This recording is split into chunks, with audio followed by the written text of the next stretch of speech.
ഈ ചാനൽ ആരംഭിച്ചിട്ട് ഒരു വർഷം പിന്നിടുകയാണ്. ഈ ചെറിയ കാലയളവിൽ തന്നെ നിങ്ങൾ നൽകിയിട്ടുള്ള പിന്തുണയ്ക്കും പ്രോത്സാഹനത്തിനും മറ്റുള്ള ആളുകൾക്ക് നമ്മുടെ വീഡിയോസ് ഷെയർ ചെയ്യാൻ കാണിച്ച സുമനസ്സിനും ആദ്യമേ ഹൃദയത്തിൽ തട്ടി നന്ദി പറയുകയാണ്. ഇന്ന് നമ്മൾ സംസാരിക്കുന്ന വിഷയം വീട് പണിയുടെ സ്ട്രക്ചറൽ വർക്കുകളെ കുറിച്ചാണ്. ഒരു വീട് നിർമ്മിക്കുമ്പോൾ അതിൻ്റെ തറ മുതൽ പ്ലാസ്റ്ററിങ് വരെയുള്ള വീഡിയോസ് ഒരു സീരീസ് ആയിട്ട് ഈ ചാനലിൽ നമ്മൾ അപ്ലോഡ് ചെയ്തിട്ടുണ്ട്. അതിൻ്റെ കമൻറ്റുകളായിട്ട് നമ്മുടെ പ്രേക്ഷകർ ചോദിച്ചിട്ടുള്ള വളരെ പ്രധാനപ്പെട്ട ചില സംശയങ്ങളും അതിൻ്റെ ഉത്തരങ്ങളുമാണ് ഇന്ന് പങ്കുവെക്കുന്നത്.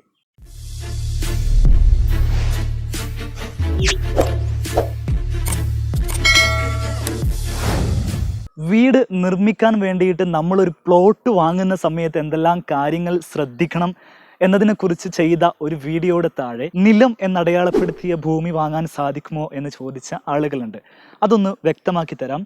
നിലം, നഞ്ച തുടങ്ങിയിട്ടുള്ള വെറ്റ്ലാൻഡ് ക്ലാസിഫിക്കേഷനിലാണ് നമ്മുടെ ഭൂമി വരുന്നതെങ്കിൽ അത്തരത്തിലുള്ള ഭൂമിയിൽ വീട് വെക്കാൻ നമുക്ക് ചില നിയമ പ്രശ്നങ്ങളുണ്ട്. നമ്മുടെ ഭൂമിയുമായി ബന്ധപ്പെട്ട ഒരുപാട് രേഖകൾ നമ്മൾ പരിശോധിക്കേണ്ടതായിട്ട് വരുന്നു. അതിനൊരുപാട് അപേക്ഷകൾ നൽകേണ്ടി വരുന്നു. പിന്നീട് ഇതിനുള്ള പെർമിറ്റ് നേടിയെടുക്കാൻ ഒരുപാട് നമ്മൾ ഇതിൻ്റെ പുറകെ നടക്കേണ്ടി വരുന്നു. ഇത്തരത്തിലുള്ള പ്രായോഗികമായ ചില ബുദ്ധിമുട്ടുകളാണ് ഇത്തരം ഭൂമികളിൽ നമുക്ക് സംഭവിക്കുക.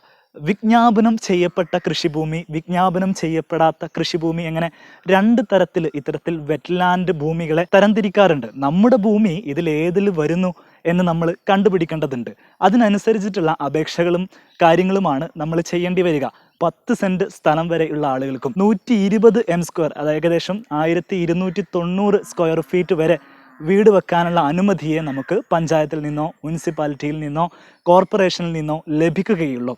ഭൂമി നമ്മുടെ വീട് വെക്കാൻ അനുയോജ്യമായിട്ടുള്ള തരത്തിലേക്ക് തരം മാറ്റുക എന്ന് പറയുമ്പോൾ RDO ഓഫീസിൽ നമ്മൾ അപേക്ഷ കൊടുത്ത് അവർ പരിശോധന നടത്തി അനേക വർഷങ്ങളായിട്ട് കൃഷിയില്ലാത്ത വീട് നിർമ്മിക്കാൻ ആവശ്യമായിട്ടുള്ള അനുയോജ്യമായിട്ടുള്ള ഭൂമിയാണ് എന്ന് പരിശോധനയിൽ തെളിഞ്ഞതിന് ശേഷം നമുക്ക് ഭൂമി തരം മാറ്റി കിട്ടുകയുള്ളൂ.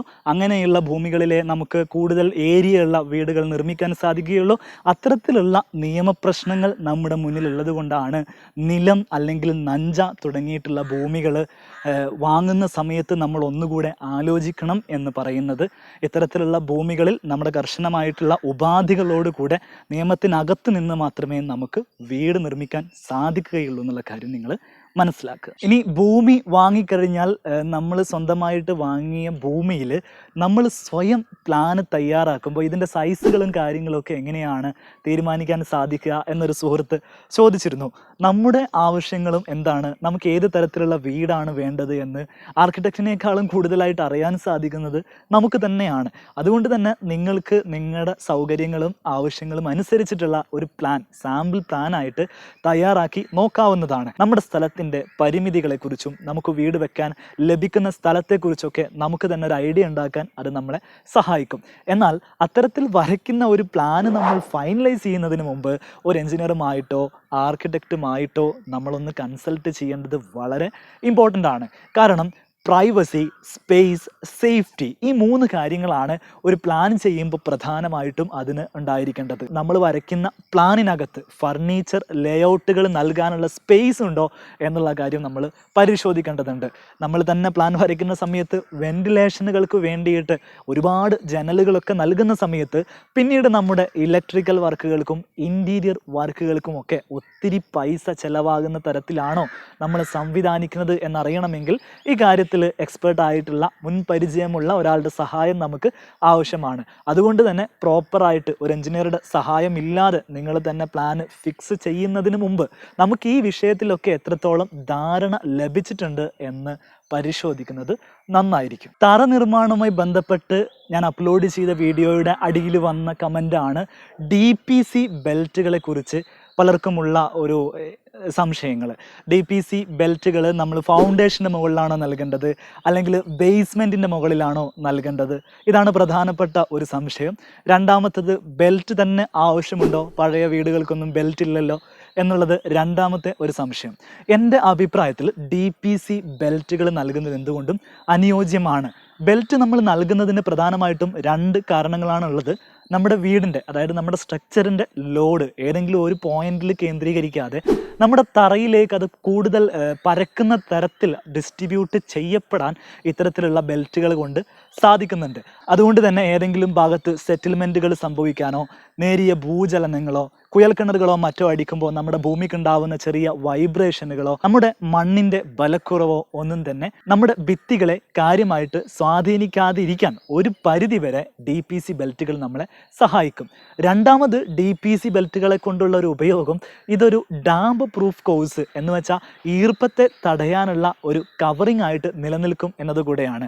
അങ്ങനെ നോക്കുന്ന സമയത്ത് നമ്മൾ ബേസ്മെൻറ്റിൻ്റെ മുകളിൽ DPC ബെൽറ്റുകൾ നൽകി കഴിഞ്ഞിട്ടുണ്ടെങ്കിൽ നമുക്ക് ഈർപ്പത്തിൻ്റെ പ്രശ്നങ്ങളെയും ഒരു പരിധിവരെ ഈ ബെൽറ്റ് കൊണ്ട് തന്നെ പരിഹരിക്കാൻ സാധിക്കും. നമ്മൾ ഫൗണ്ടേഷൻ്റെ മുകളിൽ ബെൽറ്റ് നൽകി അതിന് മുകളിലാണ് നമ്മൾ ബേസ്മെൻറ്റ് നൽകുന്നതെങ്കിൽ പിന്നീട് നമ്മൾ ഭിത്തി കെട്ടാൻ വേണ്ടിയിട്ട് മേസൺറി ചെയ്യുന്ന സമയത്ത് 2 ഇഞ്ച് കനത്തിൽ വീണ്ടും നമ്മൾ PCC ചെയ്യേണ്ടതായിട്ട് വരും. അത് യഥാർത്ഥത്തിൽ ശരിക്കും നമുക്ക് മെറ്റീരിയൽ വേസ്റ്റേജ് കൂടെയാണ്, നമ്മുടെ എക്സ്പെൻസ് അവിടെ കൂടുകയാണ് ചെയ്യുക. പിന്നീട് നമ്മൾ പടവ് കെട്ടുന്ന വീഡിയോസ് ചെയ്തതിൻ്റെ അകത്ത് ഒരു പണിക്കാരൻ ഒരു ദിവസം എത്ര കല്ലുകൾ വരെ മാക്സിമം കെട്ടും എന്നുള്ള കാര്യം സംസാരിച്ചിരുന്നു. 150 കല്ലുകൾ വരെ കെട്ടാം എന്നായിരുന്നു ആ വീഡിയോയിൽ പറഞ്ഞിരുന്നത്. എന്നാൽ എല്ലാ വരിയിലും അത്രയും കല്ലുകൾ കെട്ടാൻ സാധിക്കുമോ എന്നൊരു സംശയം ചോദിച്ചിരുന്നു. തീർച്ചയായിട്ടും ഇല്ല. കല്ലിൻ്റെ പണിയുടെയൊക്കെ വിഷയം എന്ന് വെച്ചാൽ കല്ലിൻ്റെ ഭാരം, അത് കെട്ടുന്ന ഉയരം, പണിക്കാരൻ്റെ ഉത്സാഹം, ഇത്തരത്തിലുള്ള കാര്യങ്ങളെല്ലാം ഡിപ്പെൻഡ് ചെയ്തിട്ടാണ് ഒരു പണിയുടെ സ്പീഡ് നമുക്ക് പറയാൻ സാധിക്കുക. എനിക്കിപ്പോൾ തോന്നുന്നുണ്ട് അത് നമുക്കൊരു സ്പെസിഫൈഡ് ആയിട്ടുള്ളൊരു കൗണ്ട് പറഞ്ഞു കഴിഞ്ഞാൽ എല്ലാ പ്രദേശത്തെയും പണിക്കാർക്ക് അല്ലെങ്കിൽ എല്ലാ പ്രദേശത്തെയും കല്ലിൻ്റെ ഭാരത്തിനനുസൃതമായി അത്രയും കൗണ്ട് കല്ലുകൾ കെട്ടാൻ സാധിക്കുമെന്ന് നമുക്ക് പറയാൻ കഴിയില്ല. എന്നതുകൊണ്ട് തന്നെ നമുക്ക് ഇങ്ങനെ പറയാൻ സാധിക്കും, ആദ്യത്തെ 3 വരികളൊക്കെ നമുക്കൊരു ദിവസം 150 കല്ലുകളോളം നമുക്ക് കെട്ടാൻ ഈസി ആയിട്ട് എല്ലാവർക്കും സാധിക്കും. എന്നാൽ ലിൻഡൽ ലെവലിലൊക്കെ എത്തുന്ന സമയത്ത് 80 കല്ലുകൾ, അത്തരത്തിൽ കല്ലുകളുടെ ഉയരം കൂടുന്നതിനനുസരിച്ച് കെട്ടാവുന്ന കല്ലുകളുടെ എണ്ണത്തിൽ തീർച്ചയായിട്ടും മാറ്റം വരും. അക്കാര്യത്തിൽ ഒരുപാട് ആളുകൾ കമൻറ്റുകളിൽ വിമർശനം ഉന്നയിച്ചിരുന്നു. ആ വിമർശനത്തെ ഞാൻ ഉൾക്കൊള്ളുകയാണ്. ഒരുപക്ഷെ സ്പെസിഫൈഡ് ആയിട്ടുള്ളൊരു കൗണ്ട് നമ്മൾ അത്തരത്തിലുള്ള ഒരു കാര്യത്തിൽ പറയുന്നത് ഒരുപക്ഷെ എല്ലായിടത്തും നമുക്കത് ആപ്ലിക്കബിൾ ആയിക്കൊള്ളണം എന്നില്ല. അന്നത്തെ വീഡിയോയിൽ വെട്ടുകല്ലുകൾ ഉപയോഗിച്ചിട്ട് പടവ് കിട്ടുന്നതിനെ കുറിച്ചായിരുന്നു സംസാരിച്ചത്. വടക്കൻ ജില്ലകളിൽ, ഞാൻ താമസിക്കുന്നത് കോഴിക്കോട് ജില്ലയിലാണ്, വടക്കൻ ജില്ലകളിൽ കൂടുതലായിട്ട് വെട്ടുകല്ല് ഉപയോഗിക്കുന്നത് കൊണ്ടാണ് ആ വീഡിയോയിൽ അങ്ങനെ പറഞ്ഞിരുന്നത്. സിമൻറ്റ് കട്ടയുടെ കാര്യം ആളുകൾ അന്ന് ചോദിച്ചിരുന്നു. ഇന്ന് ഈ വീഡിയോക്കകത്ത് ഞാൻ സിമൻറ്റ് കട്ട കൊണ്ട് അല്ലെങ്കിൽ വെട്ടുകല്ല് കൊണ്ട്, ഇഷ്ടിക കൊണ്ട്, AAC ബ്ലോക്കുകൾ കൊണ്ട്, ഹൊരിഡീസ് കൊണ്ട് ഒരു 1500 സ്ക്വയർ ഫീറ്റ് വരുന്ന ഒരു നില വീട് നിർമ്മിക്കുന്ന സമയത്ത് നമുക്ക് ഏകദേശം എത്ര കല്ലുകൾ വരും എന്നതിൻ്റെ ഒരു കണക്ക് ഞാൻ സ്ക്രീനിൽ നൽകിയേക്കാം. ഇത് ഏകദേശ കണക്ക് മാത്രമാണ്, ഒരു റെഫറൻസിന് വേണ്ടി നമുക്ക് ഉപയോഗിക്കാമെന്ന് മാത്രം. നിങ്ങളുടെ പ്ലാനിനനുസരിച്ചിട്ടാണ് എത്ര കല്ലുകൾ വേണ്ടി വരും എന്നത് വരിക. വീടിൻ്റെ ലിൻഡലുകളെ കുറിച്ച് മറ്റൊരു വീഡിയോ ചെയ്ത സമയത്ത് ലിൻഡലുകളിൽ കമ്പികളുടെ സൈസ്, അതിലിടുന്ന റിങ്ങുകൾ തമ്മിലുള്ള അകലം, ഇതൊക്കെ എത്രയാണ് എന്ന് ചോദിച്ചിരുന്നു. ഈ കാര്യത്തിൽ നമ്മൾ യഥാർത്ഥത്തിൽ മനസ്സിലാക്കേണ്ടത് കൃത്യമായിട്ട് ഇന്നതാണ് എന്നത് നമ്മുടെ കമ്പികളുടെ കാര്യത്തിലോ റിങ്ങുകളുടെ കാര്യത്തിലോ നമുക്ക് പറയാൻ കഴിയില്ല. ഓരോ സിറ്റുവേഷനിലും ലോഡിങ് കണ്ടീഷൻ, വിൻഡോകളുടെ സൈസ് എത്രയാണ്, ഇത്തരത്തിലുള്ള കാര്യങ്ങൾ, ഇതിൻ്റെ മുകളിൽ വരുന്ന ലോഡ് എങ്ങനെയാണ്, ഇങ്ങനെയുള്ള കാര്യങ്ങൾ പരിഗണിച്ച് മാത്രമേ നമുക്ക് കമ്പികളുടെ സൈസ്, അത് ഏത് കാര്യമാണെങ്കിലും പറയാൻ സാധിക്കുകയുള്ളൂ. എങ്കിലും ഒരു നോർമൽ കണ്ടീഷനിൽ വീട് പോലെയുള്ള സാധാരണ നമ്മുടെ എക്സ്പെക്റ്റഡ് ആയിട്ടുള്ള ലോഡിങ് കണ്ടീഷനകത്ത് 15 മുതൽ 17 സെൻറ്റിമീറ്റർ വരെ സാധാരണ രീതിയിൽ നമ്മൾ റിങ്ങുകൾക്ക് സ്പേസിങ് നൽകുകയും ചെയ്യാറുണ്ട്. ബീമുകളെ സംബന്ധിച്ചിടത്തോളം ബീമുകളുടെ കോർണറുകളിലേക്ക് വരുന്ന സമയത്ത് നമ്മൾ ഈ പറഞ്ഞ 15 സെൻറ്റിമീറ്റർ നമുക്ക് മതിയാവാതെ വരും. നമ്മൾ കുറച്ചുകൂടെ സ്പേസിങ് കുറച്ച് 10 സെൻറ്റിമീറ്റർ മുതൽ 12 സെൻറ്റിമീറ്റർ വരെയുള്ള അകലത്തിൽ റിങ്ങുകൾ നൽകേണ്ടതായിട്ട് വരും. അത് ഓരോന്നും പ്രത്യേകമായിട്ടുള്ള ലോഡിങ് ആക്ഷനുകൾ മനസ്സിലാക്കിയിട്ട് നമ്മൾ തീരുമാനിക്കേണ്ട ഒരു വിഷയമാണ്. ഇനി പ്രധാനപ്പെട്ട മറ്റൊരു വീഡിയോ ആയിരുന്നു സ്ലാബുകളെ കുറിച്ച് ചെയ്തിട്ടുള്ള വീഡിയോ. സ്റ്റാൻഡേർഡ് ആയിട്ട് നമ്മൾ ഉപയോഗിക്കുന്ന മിക്സ് റേഷ്യോകളെ കുറിച്ച് ആ വീഡിയോയിൽ സംസാരിച്ചിരുന്നു. അതിനുശേഷം വിവിധ സ്ഥലങ്ങളിൽ നിന്ന് വിവിധ രീതികളിൽ വിവിധ തരത്തിലുള്ള മിക്സുകൾ എനിക്ക് അയച്ചു വന്നിട്ട് ഇത് ശരിയായ രീതിയാണോ എന്ന് പലരും ചോദിക്കാറുണ്ട്. അവരോടൊക്കെ ഞാൻ പറയുന്ന കാര്യം ഒരു വ്യക്തതയ്ക്ക് വേണ്ടി ഒന്നുകൂടെ പറയുകയാണ്.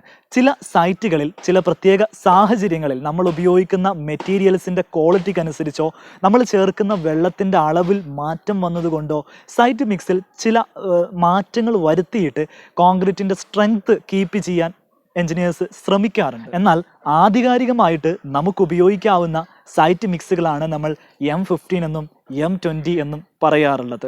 ഇത്തരത്തിലുള്ള കണക്കുകളെല്ലാം തന്നെ രൂപപ്പെട്ടു വരുന്നത് പുഴമണൽ ഉപയോഗിച്ചിരുന്ന കാലഘട്ടത്തിലെ വിവരങ്ങൾക്കനുസൃതമായി തയ്യാറാക്കിയിട്ടുള്ള മിക്സ് പ്രൊപ്പോർഷനാണ്. ഇന്ന് നമുക്ക് എം സാൻഡ് അവൈലബിൾ ആണ്. ഒരേ തരിമുഴപ്പിൽ വരുന്ന പാർട്ടിക്കിളുകളായിട്ട് എം സാൻഡുകൾ വരുമ്പോൾ പലപ്പോഴും പുഴമണലിൻ്റെ സ്വഭാവമല്ല എം സാൻഡിൽ നിന്നുണ്ടാവുന്നത് എന്നുള്ളതാണ് യാഥാർത്ഥ്യം. അത്തരം കണ്ടീഷനുകളിൽ ഒരു എഞ്ചിനീയറുടെ സാന്നിധ്യത്തിൽ നമുക്ക് മിക്സിൽ ചെറിയ മാറ്റങ്ങളൊക്കെ സാധ്യമാണ്. അങ്ങനെ ചെയ്യുന്നത് ഗുരുതരമായിട്ടുള്ള പിഴവല്ല. എന്നാൽ ഒരു എഞ്ചിനീയറുടെയോ ആർക്കിടെക്റ്റിൻ്റെയോ കൃത്യമായിട്ടുള്ള നിർദ്ദേശത്തിന് അനുസരിച്ചായിരിക്കണം മിക്സുകളിൽ ചേഞ്ച് വരുത്തേണ്ടത് എന്ന് പ്രത്യേകമായിട്ട് ഓർമ്മിക്കുക. ഏതെങ്കിലും തരത്തിലുള്ള പുറത്തു നിന്നുള്ള ഇടപെടലുകളെ നമുക്ക് അത്തരത്തിൽ പ്രോത്സാഹിപ്പിക്കാൻ സാധിക്കുന്നതല്ല. അത്തരം സാഹചര്യങ്ങളിൽ നമുക്ക് കൂടുതൽ ഡിപ്പെൻഡ് ചെയ്യാൻ കഴിയുക സ്റ്റാൻഡേർഡ് ആയിട്ടുള്ള മിക്സ് റേഷ്യോകൾ തന്നെയാണ്. ഇനി വീട് നിർമ്മാണം പൂർത്തിയായി കഴിഞ്ഞാൽ വീടിൻ്റെ പ്ലാസ്റ്ററിങ് ചെയ്യുന്ന സമയത്ത് ജിപ്സം പ്ലാസ്റ്ററിങ് ആണോ സിമൻറ്റ് പ്ലാസ്റ്ററിങ് ആണോ ഏതാണ് ലാഭകരം എന്നുള്ള ചർച്ച എപ്പോഴും നമുക്കുണ്ടാവാറുണ്ട്. സംശയമായിട്ട് ആളുകൾ ചോദിക്കാറുണ്ട്.